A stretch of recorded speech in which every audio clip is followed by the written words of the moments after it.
Muy buenas noches, ¿qué tal? Bienvenidos a Espacio Abierto. Hoy vamos a hablar de una cita que tendrá este próximo sábado, llevada a cabo, organizada por INGADA, Instituto Gallego del TDAH y Trastornos Asociados. De la jornada divulgativa que se va a llevar a cabo este próximo sábado, hablaremos esta noche con el psicólogo y vocal del patronato de la Fundación INGADA, Esteban López, que nos acompaña. Esteban, muy buenas noches y Buenas muchas noches, gracias un por placer. venir. Bueno, antes de nada y antes de conocer de qué van a versar esta jornada que se va a celebrar este próximo sábado, vamos a conocer un poquito mejor qué es exactamente INGADA, el Instituto Gallego del TDAH y Trastornos Asociados. Pues Singada es una fundación que hemos creado un montón de profesionales un poco para dar ayuda a esas personas con este trastorno. ¿Ante qué necesidad nace y cuándo se forma? Al final hay mucha gente que está sin diagnóstico, que no conoce qué le sucede y tiene muchos problemas en su vida, con lo cual creemos que es algo importante y por eso se fundó. Y para empezar, lo primero de todo, para situar a todos los telespectadores, ¿qué es el TDAH? Es un trastorno que se compone de 3 síntomas principales: la hiperactividad, la inatención y la impulsividad. No se tiene por qué dar en todas las personas, pero sí que es cierto que alguno de ellos se tendría que dar. Con respecto a INGADA, ¿cuáles son los servicios que ofrece? Ofrecemos un montón de servicios un poco ajustados a las circunstancias de cada persona. Tenemos desde grupos con adolescentes y niños los sábados aquí en Ferrol, en Cánido concretamente. También tenemos grupos para padres donde se pueden tratar diferentes temas que se van sacando con una periodicidad más o menos de un mes. Y tenemos grupos también de adultos que tienen este trastorno con los que trabajamos directamente una vez a la semana. Así que vamos sacando cada poco diferentes actividades. Sobre el TDAH, lo primero, seguro que muchos padres o familiares que nos están escuchando nos decías que 3 prismas son los característicos de poder tener TDAH, pero una persona, ¿cuáles son los primeros síntomas que puede empezar a dudar que su hijo o cualquier familiar puede tenerlo? Pues muchas veces al final son cosas como más disruptivas, ¿no? Que ves que la impulsividad pues ya es muy exagerada, no es un detalle de algún día concreto, sino que es algo frecuente. A lo mejor la hiperactividad y dices, joder, es que no para quieto nunca, no hay manera de tenerlo 5 minutillos tranquilo, ¿no? O incluso, pues bueno, es como muy despistado, siempre se olvida cosas, el abrigo nunca lo trae del colegio, cosas así más concretas, ¿no? Imagínate, ahora mismo te están escuchando, alguien dice, uy, pues puede ser que mi hijo o mi hija tenga TDAH. ¿Qué es lo que puedo hacer? Lo mejor que puedes hacer al final es ponerte en contacto con el pediatra, en el caso de los hijos, bueno, para consultar con él si hay esa posibilidad de que haya ese trastorno, y si no también puedes acudir a la Fundación INGADA, que también podemos orientaros en ese sentido. Es decir, una persona que pueda estar dudando puede ir a la Eso es, sí. fundación, transmitir sus inquietudes Ujú. y se hace una valoración del paciente en este caso. Hacemos una pequeña valoración para entender si bueno, hay esas posibilidades o no, y luego pues guiamos a esas personas para que obtengan su diagnóstico. Una vez diagnosticado, ¿cuál es el siguiente paso? El siguiente paso al final es poner las medidas, que es lo más importante para que las cosas funcionen lo mejor posible. Desde medidas, en el caso de los niños, a nivel educativo, hasta pues, medidas en casa para controlar un poco esa conducta, o en cualquier ambiente en el que puedan surgir, porque a veces socialmente también tienen conflictos, en actividades extraescolares pueden surgir también dificultades, y bueno, entendiendo un poco cómo funciona el trastorno, todo esto se puede mejorar. Hay en algunos lugares que hablan que no existe el TDAH. Pues es un trastorno que lleva más de 100 años registrado en un montón de estudios, con lo cual, bueno, no queda, no queda duda al respecto de que existe. La cuestión es diferenciar bien y saber diagnosticar bien a aquellos que lo tienen de aquellos pues, que no lo tendrían. Hay una alta prevalencia del TDAH en la sociedad aquí, centrándonos en Ferrolterra. Sí, se calcula más o menos que en la infancia hay en torno al 7% de población que tiene este trastorno. En la población adulta se calcula que más o menos eso queda en un 4%. ¿Cuándo suele manifestarse? ¿Cuándo se empieza a notar? ¿O depende de la persona? ¿Puede llegar a la edad adulta o suele comenzar siempre en la edad Generalmente infantil? los síntomas ya se ven en la edad infantil, ¿vale? Los síntomas aparecen en la edad infantil muchas veces, no nos damos cuenta, no lo diagnosticamos a tiempo y se hace el diagnóstico más tarde, se hace en la edad adulta. Pero sí que los síntomas ya han empezado mucho antes, ya han empezado en esa primera etapa. El hecho de no encontrar, no diagnosticar a un niño o niña que tenga esta TDAH puede suponer, entiendo, mayores problemas, desencadenar mayor problema en la edad adulta. Así es. El no diagnosticar a tiempo y no darle herramientas suficientes para una evolución positiva, lo que va a hacer es que se desarrollen otras dificultades y aumente su problemática. Por ejemplo, si a nivel educativo no te estoy apoyando y no hay esas ayudas que pueden solicitar las personas con este trastorno, va a dificultar y muchas veces puede acabar en un fracaso escolar, con lo que le va a conllevar pues, dificultades a nivel laboral y dificultades a lo largo de su vida. Cuando llegan las familias porque algún familiar tiene TDAH a la fundación, ¿qué es lo primero que necesitan? ¿Qué es lo que os transmiten? ¿Cuáles sus inquietudes? Generalmente en el caso de familias con niños, la mayor inquietud es a nivel académico, porque al final es el punto donde... Es que está muy asociado el TDAH Exacto. con el fracaso escolar. Así es. Y es uno de los puntos a lo mejor donde tenemos que seguir trabajando y seguir mejorando todo eso, porque con unas cuantas ayudas, en general la evolución a nivel académico puede ser muy positiva, pero se necesitan esos extras, esas pequeñas ayudas para mejorar. El TDAH, una persona que tiene TDAH, ¿puede tener una vida normal si es tratado? Sí, bueno, pueden llevar una vida perfectamente normal, simplemente pues a lo mejor hay ciertas herramientas que tienen que utilizar o que pueden facilitar su día a día. Vamos a ir conociendo un poquito más de todo esto, pero centrándonos en esa jornada que se va a celebrar este próximo sábado bajo el título TDAH o longo da vida, ¿qué podemos mejorar, qué podemos mejorar a día de hoy? Pues yo creo que en general a nivel social mayor comprensión, yo creo que es el punto clave. Si todos comprendemos a una persona y entendemos lo que le sucede, las cosas van a ir mucho mejor. Yo creo que ese es el punto clave. A día de hoy la gente suele saber qué es el TDAH.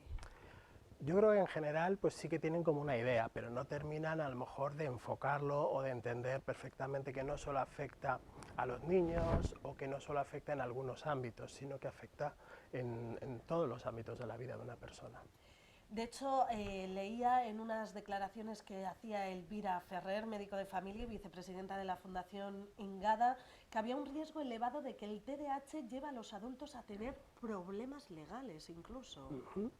Se calcula que el 40% de las personas en una cárcel tienen ese trastorno, con lo cual no indica que todas las personas con este trastorno terminen en la cárcel, por supuesto, pero que sí que frecuentemente esas personas tienen este trastorno. ¿Cómo tiene que ser un día a día de una persona que tiene TDAH? Necesita, pues entiendo que pues unos mecanismos, algo que llevar a cabo, a lo mejor necesita esa ayuda constante para decir cómo debe, cuáles son sus conductas, modular esa conducta o cómo es. Pues al final yo creo que son más pequeñas herramientas de, bueno, pues si frecuentemente por la inatención pierdo las llaves o no sé dónde dejo el paraguas o cualquier cosa del día a día. Diciendo esto, yo creo que todos vamos a pensar, tenemos TDAH, porque ¿quién nos ha dejado el paraguas ni una vez, ni dos, ni tres? Bueno, pues como en estos casos es muy frecuente y será ya en demasiada cantidad, ¿no? Pues al final es muy interesante buscar ahí un poco estrategias, de decir, oye, pues cuántas cosas tengo que llevarme, o acuérdate, tal, ponerte alarmas. Bueno, pequeñas herramientas que pueden facilitar el que hagas las cosas bien, sin olvidos y cosas así, por poner ese ejemplo. Comenzamos hablando de esta jornada, ¿a qué hora comienza y en dónde se celebra? La jornada comienza a las 9.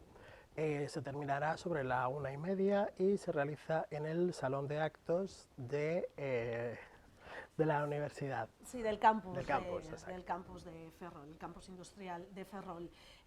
Una jornada que, como decías, comienza a las 9 y serás el encargado de abrirla junto a la vicerrectora del campus de Ferrol, María José Novilla, y además de la DIL de Política Social, Rosa Martínez, quien presentaba hace unos días contigo esta jornada. Así es.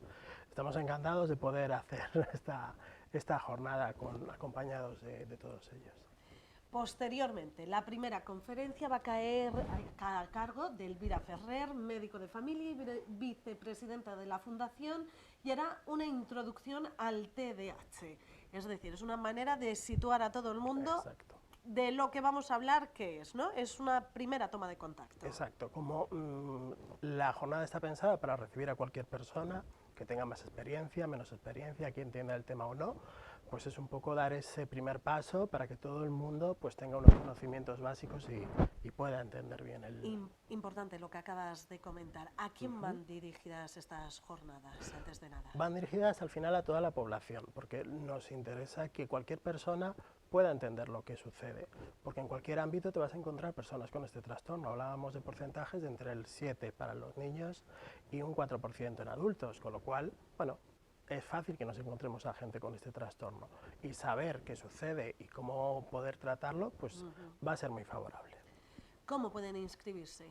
Para inscribirse hay que buscar en redes sociales de la Fundación, hay un enlace y tenemos hasta el viernes a las 3 para poder hacer esa inscripción. Inscripción gratuita en la que puede todo el Así mundo. es. Hasta el viernes a las 3, jornada que será el sábado 9 a lo largo de la mañana. Así es. Posteriormente estábamos hablando que comenzaba con una introducción al TDAH y posteriormente el diagnóstico y tratamiento será Ángeles Varela, médico de familia y vocal del patronato, quien se encargue de esta segunda conferencia. ¿En qué consiste exactamente ese tratamiento? A grandes rasgos, porque como me comentabas, cada persona es un mundo. Es un mundo, exacto. Al final cada persona, como te decía, es un mundo y hay que un poco ajustarlo a las circunstancias. La recomendación general es un tratamiento multimodal, hacer un tratamiento farmacológico junto con tratamiento psicológico, psicopedagógico, logopédico y con cualquier otra necesidad que pueda tener esa persona. A través de este tratamiento médico se alarga a lo largo ya de toda la vida. Va a depender un poco de las circunstancias de cada persona. Hay gente que a lo mejor lo necesita durante una etapa de su vida, generalmente la infancia, por aquello de que los estudios muchas veces les cuestan bastante, y otras veces se alarga a lo largo de la vida por otro tipo de comorbilidades que se juntan con el trastorno y que eso les ayuda a gestionarlas mejor. O sea que volvemos otra vez depende de las personas, exacto. Pero no tiene por qué ser además a lo largo de toda la vida. Tiene muchos inconvenientes la medicación. Bueno, como todas las medicaciones, lógicamente, siempre tiene alguna contrapartida. Evidentemente, pueden estar ahí, pero siempre, o en la mayor parte de los casos, se ve que es mucho más favorable tomar medicación que no tomarla. Posteriormente, la psicopedagoga Maruxa Alonso traerá la intervención cómo intervenir desde los centros escolares, que como me comentabas, en la infancia es donde prevalece más, la importancia de que los propios profesores, quienes son los que tratan día a día con los alumnos, sepan cómo llevar a cabo esta situación. Suele haber bastantes lagunas en este campo. En muchas ocasiones sí, especialmente en los niveles superiores, en la ESO, bachillerato y cosas así, porque los profesionales no están tan preparados a estos niveles.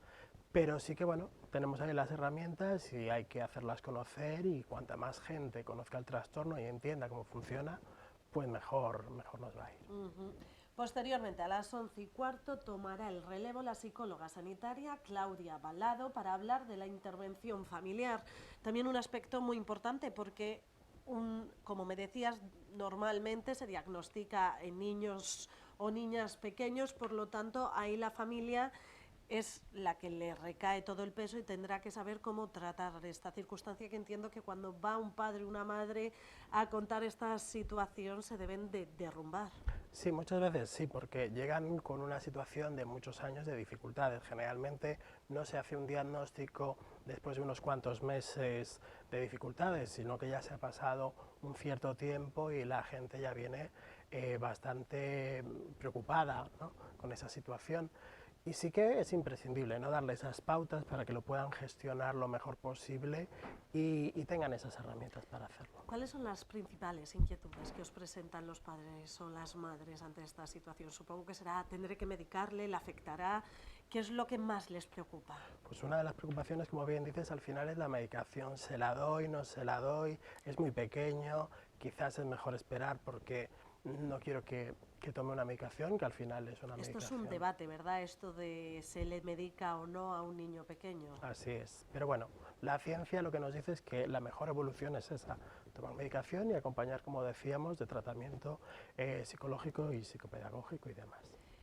Se da en la infancia, pero suele haber una edad en la que se suele ya diagnosticar más claramente, porque a lo mejor un bebé, un niño pequeño no te hace caso y claro, dices, pues es que es un niño que no te entiende o no te quiere entender. Pero ¿a partir de qué edad ya se empieza a diagnosticar, empieza a saberse claramente? El diagnóstico se empieza a hacer a partir de los 5 años aproximadamente, 5 o 6 años. Antes no tiene demasiado sentido porque, pues como bien dices, ¿no?, hay determinadas conductas que podrían ser normales por la edad, pero sí que a partir de esos 5 o 6 años ya se puede empezar a distinguir si las conductas pues son las habituales, las de cualquier niño, o si hay un trastorno detrás. Y seguimos con las conferencias porque nos queda Ana Fátima Gómez, psicóloga también, que abordará cómo es el TDAH en la vida adulta, ese aspecto importante en el que comentábamos también que se agrandan los problemas cuando llegan las personas mayores. Así es, muchas veces después de haber pasado una infancia complicada a nivel académico, a nivel en el hogar y todo esto, muchas veces pues son adultos con muchas dificultades añadidas. El TDAH, además de producir, ¿no?, los síntomas que decíamos, muchas veces produce comorbilidades como depresión, ansiedad, trastornos de conducta. Entonces eso dificulta más el problema. Es que yo entiendo que a una persona ya adulta, cuando le diagnostican y dicen tienes TDAH, a lo mejor hasta se tranquiliza, dice, no es que fuera malo en los estudios, es que yo tenía esto que era difícil de llevarlo. Supongo que también es una relajación el diagnosticarlo. Así es, nos pasa muchas veces que la persona, cuando termina de encajar la situación y decir, oye, era por esto, no es que yo no quisiera hacer las cosas bien, no es que yo no estuviera lo suficiente, sino que era por este trastorno que me estaba dificultando. Y es que esta bola cada vez se va aumentando más, no consigues, tú intentas, te cuesta, al final tiras la toalla, te conviertes pues un poco pues más sensible a estos ámbitos. Por eso es importante asistir a esta jornada que tendrá lugar este sábado para que la gente conozca y sepa diagnosticarlo, una jornada en la que la clausurará el alcalde de Ferrol. Así es.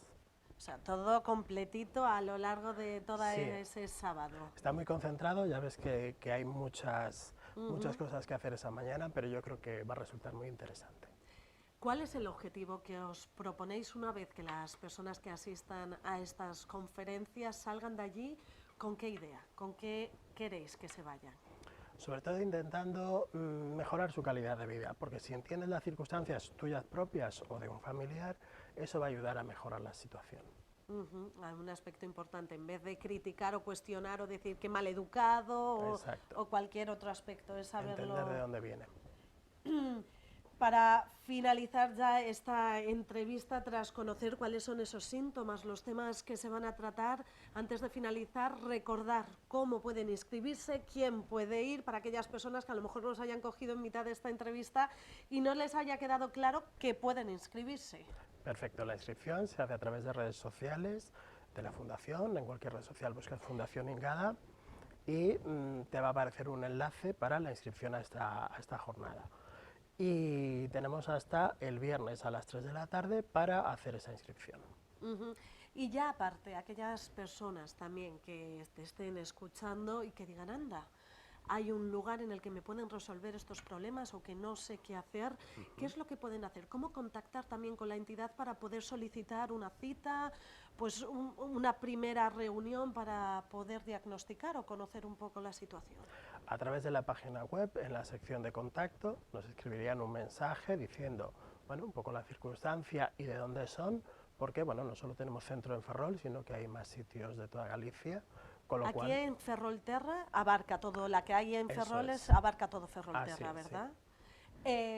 Pues así ya saben que pueden acceder a través de Ingada con la idea de solventar todos aquellos problemas y con la facilidad de poder llamar y que te den una reunión y que te puedan solucionar muchos problemas, porque a lo mejor hasta en el pediatra lo dudan, y qué mejor que la fundación, porque como decías formas parte de la entidad, psicólogo formado por personas muy conscientes de lo que es. Exacto. Tenemos un equipo multidisciplinar que puede resolver cualquier duda que puedan surgir, ¿no?